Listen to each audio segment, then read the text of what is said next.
But first tonight, Maine's 1st District Representative Shelly Pingree has only been in office for a couple of months, but has already weathered legislative battles and multi-front crises some members of Congress don't see in years of service. She, of course, was involved in discussions and preparations of the economic stimulus package and is currently involved in other legislation being prepared to stem the crisis.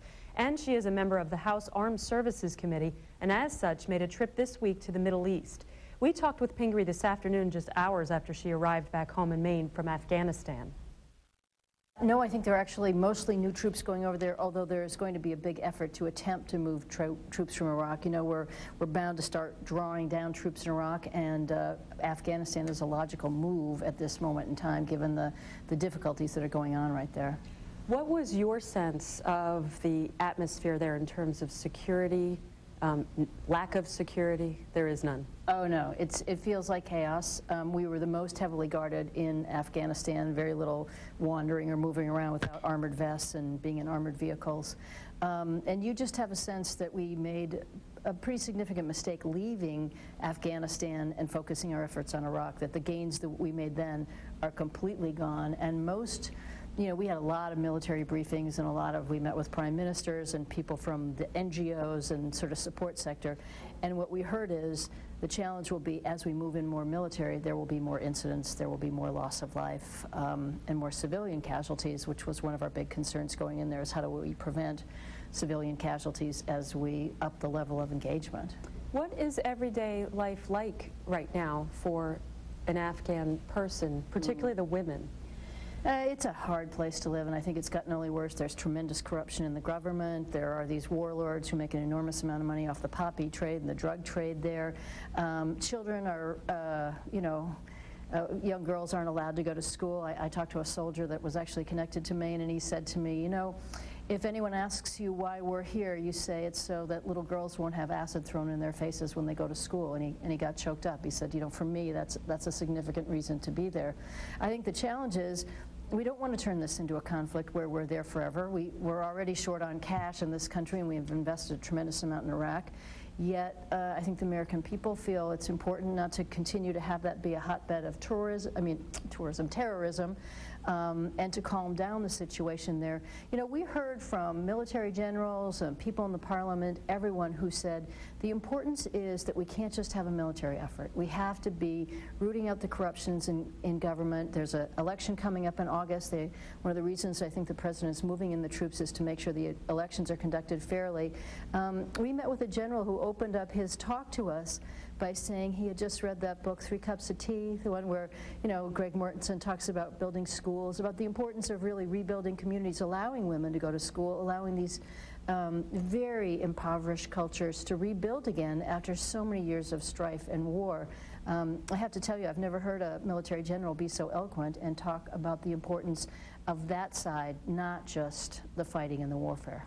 We are war-weary as a public, however. You were also in Iraq. Mm-hmm. Was there a different sense there? Because many generals and Democrats have given the Bush administration credit for the surge, that it's working. Well, we've heard both things. I mean, there's no question it's a different place. And I think the combination of the surge and also factors that were going on there that were starting to change the way things were going have significantly reduced the amount of violence. I mean, I asked a lot of questions in our briefings there about when are we going to start moving out more troops. There's no question that it's a much calmer place. We heard from people who said, well, it's still a volatile situation. We don't want to lose the gains. But we also met with ministers of parliament there. They are far further along in having a structured government. We've signed agreements with them saying we are going to move out our troops. I think there's a significant change. Of you and the people you met with in Parliament, there's a lot of women involved. Yeah, they had a mandate that they had to have 25% women, I think. So that means there's actually more women in the Iraqi Parliament than in our United States Congress. Oh, that's interesting. Yeah, we said they had a lovely dinner where we talked about, you know, some of the challenges that they face. Clearly, they have a less well-established government, but, you know, as girls, we found a few things in common. I will say one thing that's dramatically different is the women in their parliament are given up to 5 guards, armed guards, who are with them at all times or in their homes. It's still a very dangerous place, no matter how much it's advanced. I would be remiss if I didn't ask you about one domestic issue, and that is, of course, the economy. Oh, absolutely. You supported the stimulus package, and Mainers are wondering, how quickly will the average Mainer start to feel some of the relief? Well, I mean, a lot of it will be felt in the fact that there will be less of a budget problem in our state government. Money is coming directly to our schools here, so education funding, teachers won't all be seeing the pink slips that might have been there if we hadn't been able to pump a little money into there. We're hoping that there will be 15,000 jobs created or saved here in the state of Maine, and all of the money is meant to go into the hands of the states and those people who can use it right away.